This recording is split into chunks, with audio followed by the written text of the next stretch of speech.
जय रघुनाथ जी की। मैं कुंवर राजेंद्र सिंह नरूका, राष्ट्रीय अध्यक्ष श्री राम राज्य मिशन। आप सभी को सादर जय रघुनाथ जी की। जय शिव चंडी, जय छात्र धर्म, जय राजपूताना। आज हम जिस विषय पर बात करने वाले हैं वो विषय है कि कूच बिहार, जो कि वर्तमान में वेस्ट बंगाल में, पश्चिम बंगाल में आता है, उस कूच बिहार से हमारा क्या संबंध है। भाई रामराज मिशन या राजेंद्र सिंह नरूका उसमें क्यों इन्वॉल्व हो रहे हैं और क्या वो मैटर है। तो मैं सबसे पहले आपको बता देता हूं कि कूच बिहार जो है वो राजा भगदत्त, जो महाभारत के समय में कौरव दल की ओर से एक बहुत बड़े महान योद्धा के तौर पर लड़े थे, उन राजा भगदत्त के वंशजों का वहां राज्य था। और राजा भगदत्त के वंशजों के उस कूच बिहार का संबंध वहां से लेकर महाभारत काल से लेकर आधुनिक भारत के राजमाता गायत्री देवी, जो कोई जिनको आयरन लेडी तक कहा जाता है, और उनको कहा जाता है कि वो बहुत ही महत्वपूर्ण और प्रभावशाली महिला थी, और उनके बारे में, उनकी सुंदरता के बारे में भी कहा जाता है कि विश्व सुंदरी उन्हें कहा जाता है। विश्व की बहुत ही सुंदर महिलाओं में उनका स्थान था। और सुंदर महिलाओं के साथ साथ वो उच्च श्रेणी की घुड़सवार थी, शस्त्र संचालन करती थी। और महाराजा सवाई मानसिंह जी, जो पोलो के उच्च श्रेणी के खिलाड़ी थे, उनके साथ उनका विवाह हुआ। और राजमाता गायत्री देवी स्वयं भी पोलो की बहुत अच्छी उत्कृष्ट श्रेणी की खिलाड़ी थी। उनका पैतृक राज्य है ये। उनके बड़े भाई थे महाराजा अधिराज जगत दीपेंद्र नारायण भूप बहादुर।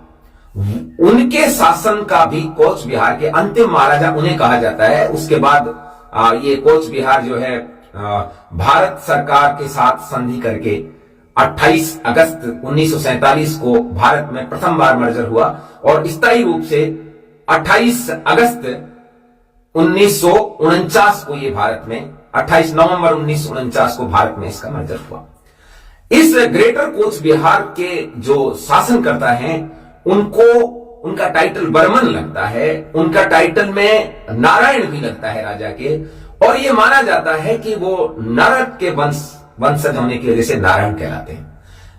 इस ग्रेटर कूच बिहार से जो शासन करता जाती है उसको राजवंशी क्षत्रिय कहते हैं।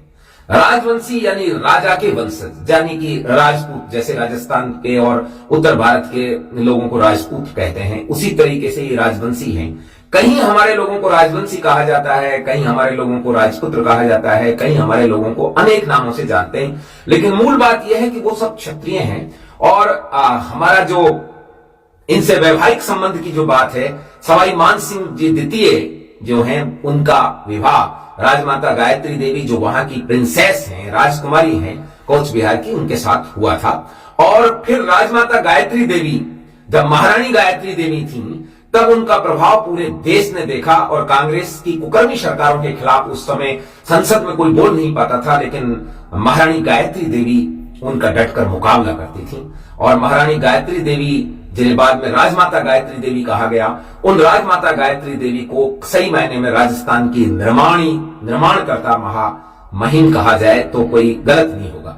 राजमाता गायत्री देवी और उनके भाई महाराजा अधिराज जगत दीपेंद्र नारायण भूप बहादुर की इस दोनों बहन भाइयों के योगदान को पूरा देश जाने, इसके लिए, क्योंकि हम कसवाहा कुल से आते हैं और राजमाता गायत्री देवी हमारे कसवाहा कुल के सिरमौर ठिकाने जो ढूंढाड़ के नरेश थे सवाई मानसिंह जी, उनकी भारियां थी, इसलिए हमारा सीधा संबंध कूच बिहार के क्षत्रिय समुदाय के साथ, राजवंशी समुदाय के साथ है। इसके अलावा दूसरा इनका एक संबंध और मैं आपको बता देता हूं। राजमाता गायत्री देवी की ननिहाल थी बड़ौदा के गायकवाड़ राज परिवार में। गायकवाड़ राज परिवार सही मायने में परमार राजपूत समाज का ठिकाना है, जिसको परमार क्षत्रिय कहते हैं। और सयाजीराव गायकवाड़ महाराज, जिन्होंने डॉक्टर भीमराव अंबेडकर साहब को विदेश पढ़ने के लिए भेजा था, वो सयाजीराव गायकवाड़ महाराजा गायत्री देवी जी के मामा थे, सगे मामा थे। उनकी बहन थी इंदिरा देवी, इंदिरा राजे, जो कूच बिहार की पहली महारानी फिर राजमाता रही। इसलिए यह पूरा संबंध पश्चिम से लेकर, यानी महाराष्ट्र से गुजरात, राजस्थान, उत्तर प्रदेश, बिहार और फिर बंगाल होता हुआ आसाम तक जाता है। इसके आगे की भी कहानी है। राजमाता गायत्री देवी जी के पुत्र थे जिनका नाम राजकुमार जगत सिंह जी था। उनका विवाह थाईलैंड की राजकुमारी से हुआ और थाईलैंड के वर्तमान महाराजा, जो भी उनको भूमिबल राम कुछ 16वां-17वां नंबर के कहते हैं, वो राजमाता गायत्री देवी के बेटे के सगे जो जगत सिंह जी महाराज हैं उनके ससुराल पक्ष से हैं और उनके साले साहब हैं। और जगत सिंह जी के पुत्र हैं देवराज सिंह जी। देवराज सिंह जी के सगे मामा हैं ये। तो ये पूरा देखिए, थाईलैंड से लेकर महाराष्ट्र तक हमारा एक परिवार जुड़ता है और इस परिवार की बदौलत ही राजमाता गायत्री देवी को केंद्र बिंदु यदि हम माने तो महाराष्ट्र से लेकर कूच बिहार तक, आसाम तक और थाईलैंड तक हमारा एक विस्तृत परिवार खड़ा होता है। और इस विस्तृत परिवार की सबसे जो अहम जरूरत है वो है कि ग्रेटर कूच बिहार नाम की जो रियासत थी, जो 10-12 डिस्ट्रिक्ट जिसके बंगाल में पड़ते हैं, 4-5 आसाम में है, एक आध उसका किशनगंज तक का एरिया आता है बिहार तक का। इस ग्रेटर कूच बिहार को केंद्र शासित प्रदेश यानी यूनियन टेरिटरी बनाया जाए। अब ये यूनियन टेरिटरी क्यों चाहिए, इस पर भी हम चर्चा कर लेते हैं। यूनियन टेरिटरी यानी केंद्र शासित प्रदेश इसलिए चाहिए क्योंकि वर्तमान की जो बंगाल में सरकार बैठी है, बांग्लादेश और पश्चिमी बंगाल में, वो दोनों एक मिली हुई हैं। वो कैसे मिली है कि बांग्लादेश से रोहिंग्या आते हैं। ये जो ग्रेटर कूच बिहार का मैप है वो चिकन नेक वाला एरिया है और ये चिकन नेक नॉर्थ ईस्ट को शेष भारत से जोड़ता है। यदि इस चिकन नेक को टारगेट करके कमजोर कर दिया जाए तो भारत और नॉर्थ ईस्ट दोनों के अंदर ये अलग अलग आ जाता है। इसलिए रोहिंग्याओं ने ये अपनी कर्म क्षेत्र बनाया है, ये अपनी शरण स्थली बनाई है। और इसमें पश्चिम बंगाल की वर्तमान जो ममता बनर्जी की सरकार है उसका रोहिंग्याओं को पूर्ण समर्थन है। पहले भी वहां चूंकि कम्युनिस्टों का शासन रहा है काफी दिन तक, और अब कम्युनिस्टों की भी कम्युनिस्ट की सरकार, जिसको ममता बनर्जी की टीएमसी पार्टी कहते हैं, उसका है। उसका परिणाम ये हुआ है कि हमारा ये जो ग्रेटर कूच बिहार वाला एरिया है इसकी 170 डिग्री जो बॉर्डर है वो बांग्लादेश से टच होती है और उधर दूसरी तरफ की जो बॉर्डर है वो नेपाल और भूटान में टच होती है। दिक्कत ये है कि ये जो रोहिंग्या हैं ये खेतों के जरिए, नदियों के जरिए इस हमारे ग्रेटर कूच बिहार के एरिया में घुस जाते हैं और इसमें घुसने के बाद ये वहां के स्थानीय राजवंशी क्षत्रिय समुदाय के लोगों को परेशान करते हैं, महिलाओं के साथ रेप करते हैं, उनकी प्रॉपर्टी पर कब्जा करते हैं, उनसे एक्सटॉर्शन करते हैं और उनको जलाकर मारने का और उनकी फसल को लूटने का काम करते हैं। परिणाम ये होता है कि चुनाव के टाइम सरकार द्वारा प्रायोजित होकर इन्हें मतदाता सूची में नाम जगह मिल जाती है और ये लोग जानबूझ करके वहां के स्थानीय लोगों के हक और हुकूक को मारते हैं।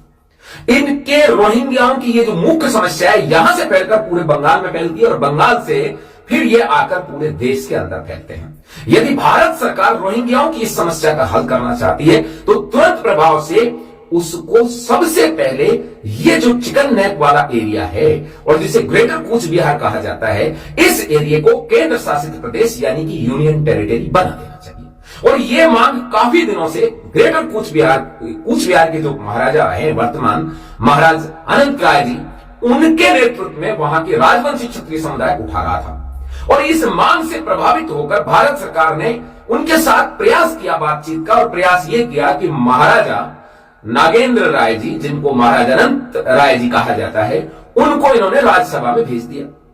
बहुत अच्छा किया, हम इसके लिए आपको साधुवाद देते हैं और धन्यवाद देते हैं। लेकिन हमारी मांग महाराजा साहब को सिर्फ राज्यसभा में भेजने तक नहीं थी।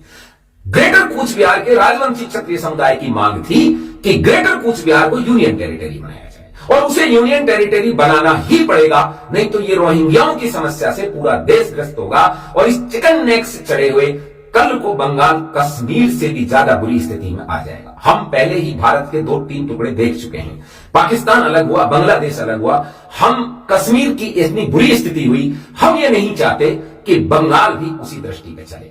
हमारा इससे ऐतिहासिक, रागात्मक और धार्मिक संबंध भी है। मां कामाख्या का जो मंदिर है वो भी इसी राजवंश का मंदिर है।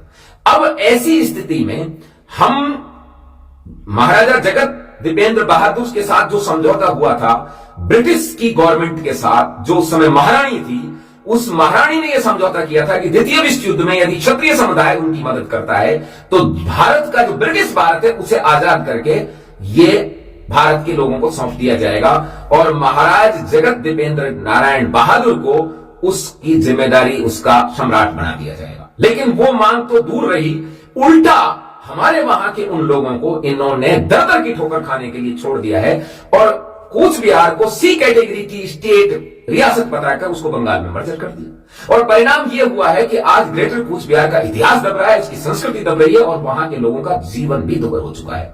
अब बात उठी कि वहां उठे इस आंदोलन को भारत सरकार ने सीरियस लिया, लेकिन फिर सीरियस लेने के बाद, वायदा करने के बाद आज वो फिर उसी मुकाम पे खड़े हैं जहां से वो शुरू हुई थी। शायद सरकार ने यह सोचा हो कि ये एक क्षेत्र विशेष तक सीमित हैं और इनकी बात यहां दब जाएगी। तो मैं कुंवर राजेंद्र सिंह नरूका, रामराज मिशन की ओर से और क्षत्रिय समुदाय के अन्य तमाम संगठनों की ओर से एक बात कह देना चाहता हूं, ग्रेटर कूच बिहार का राजवंशी क्षत्रिय समुदाय और शेष भारत का क्षत्रिय समुदाय अलग अलग नहीं है, एक ही है और संपूर्ण क्षत्रिय इस लड़ाई में ग्रेटर कूच बिहार के राजवंशी समुदाय के साथ खड़ा है और कंधे से कंधा मिलाकर खड़ा है। जहां उनका पसीना गिरेगा वहां क्षत्रिय राजपूतों का खून गिरेगा। इसलिए भारत सरकार से करबद्ध निवेदन है कि तुरंत एक आयोग बैठाकर ग्रेटर कूच बिहार का सीमांकन करके, डीनोटिफिकेशन करके वहां पर उसको केंद्र शासित प्रदेश बनाए। हम वहां यूनियन टेरिटरी मांग रहे हैं, कोई अलग देश नहीं मांग रहे। हम यूनियन टेरिटरी मांग रहे हैं, वो भी संवैधानिक तरीके से, संविधान के तहत रह करके। अब यदि इसे देने में भी आपको कोई आपत्ति है, यूनियन टेरिटरी बनाने में भी, यूनियन टेरिटरी से क्या फायदा होगा? राज्य सरकार को आप बजट देते हो उनकी संख्या के मुताबिक। ये यूनियन टेरिटरी में ऐसी कोई बाध्यता नहीं होती और केंद्र सरकार की फौज वहां जाकर के सुरक्षित कर पाएंगी। आज बंगाल की स्थिति यह है, धूम मरने जैसी। ईडी के लोगों को पीट दिया जाता है, उनको अरेस्ट कर लिया जाता है, उनको पत्थर मारे जाते हैं। जो कश्मीर में था वो आज बंगाल में है। केंद्र सरकार की कोई एजेंसी वहां काम नहीं कर सकती। इसलिए यदि ग्रेटर कूच बिहार को डीनोटिफाई करके वहां पर यूनियन टेरिटरी बना दी जाएगी तो यह एक वो स्थान बन जाएगा कि फिर पूरे बंगाल को भी अपने वजूद में आना पड़ेगा और प्रॉपर तरीके से रहना होगा। यदि आप ग्रेटर कूच बिहार देते हैं तो आपको बदले में बहुत कुछ मिलता है। संपूर्ण भारत का क्षत्रिय वर्ग आपके साथ पूरी तरह से, हर तरीके से साथ रामराज के लिए जुड़ा हुआ है। लेकिन यदि आप ग्रेटर कूच बिहार को यूनियन टेरिटरी नहीं बनाते हैं तो हमें पुनर्विचार करना पड़ेगा। और चाहे भले ही राम जी अयोध्या में विराज गए हों, लेकिन राम के वंशजों का इस तरीके से आप अनादर करोगे क्षत्रिय समाज का, तो चाहे वो कूच बिहार का क्षत्रिय हो, चाहे वो कच्छ के रण का क्षत्रिय हो, या राजस्थान के रेगिस्तान का क्षत्रिय हो, या हरियाणा के खेत लहराते खेतों का क्षत्रिय हो, या उत्तर प्रदेश का तराई क्षेत्र का क्षत्रिय हो, या बिहार का क्षत्रिय हो, हम सब एक हैं, डीएनए से भी एक हैं और हम संबंध से भी एक है। हमारी एक आवाज होगी और हम निश्चित रूप से फिर ग्रेटर कूच बिहार नहीं, पूरा अखंड भारत आपसे लेंगे। इसलिए फिर करबद्ध निवेदन है कि आपसे ग्रेटर कूच बिहार को यूनियन टेरिटरी मांगी जा रही है, आप उसे दें या अखंड भारत की मांग हम रखें, ये गेंद आपके पाले में है।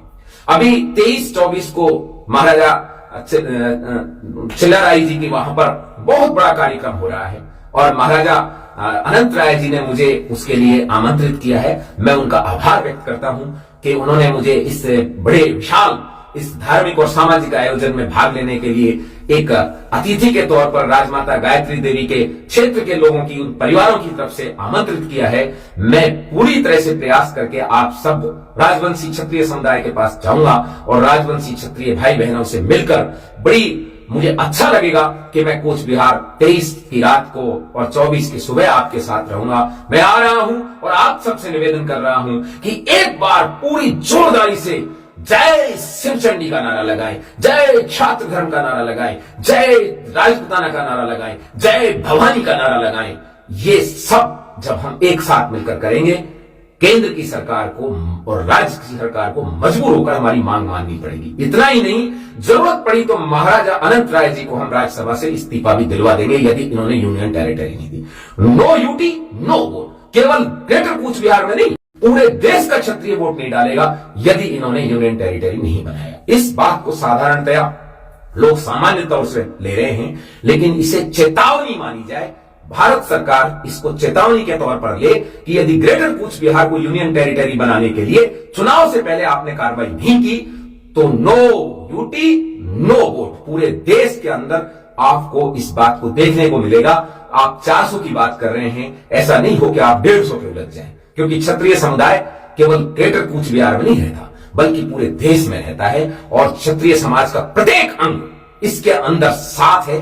प्रत्येक वो व्यक्ति जो ये मानता है कि उसका कभी न कभी नाता क्षत्रिय समाज से रहा है, चाहे उसके पूर्वज क्षत्रिय रहे, ये वहां से उसका निकास हो, वो सब एक साथ एक बड़ी लड़ाई के लिए तैयार हैं। तो मेरा आपसे यही अनुरोध है, भारत सरकार से अनुरोध है कि ग्रेटर कूच बिहार की इस मांग को सीरियस ले और इसे पूरे देश के क्षत्रियों की मांग समझ कर लें और इसे तुरंत प्रभाव से लागू करें, वरना पूरे देश के अंदर, और हम द्वारका से कामाख्या तक यात्रा निकालेंगे, सारे देश का क्षत्रिय वर्ग और देश का जो जिसको आप वंचित समुदाय कहते हैं, वो हमारा सहभागी समाज है, वो हमारे साथ लगेगा। जिस तरीके से राम के साथ में निषाद, केवट, कोल, भील, करार और सारी जातियां साथ लगी, वनवासी साथ लगे, ऐसे ही इस बार जब हम द्वारका से कामाख्या की ओर यात्रा निकालेंगे तब सब हमारे साथ खड़े होंगे। ये निश्चित रूप से आपके लिए एक चेतावनी है कि आप समय रहते ग्रेटर कूच बिहार को यूनियन टेरिटरी बनाएं। जय शिव चंडी, जय रूपनाथ जी की, जय छात्र धर्म, जय मां भवानी, जय राजपूत।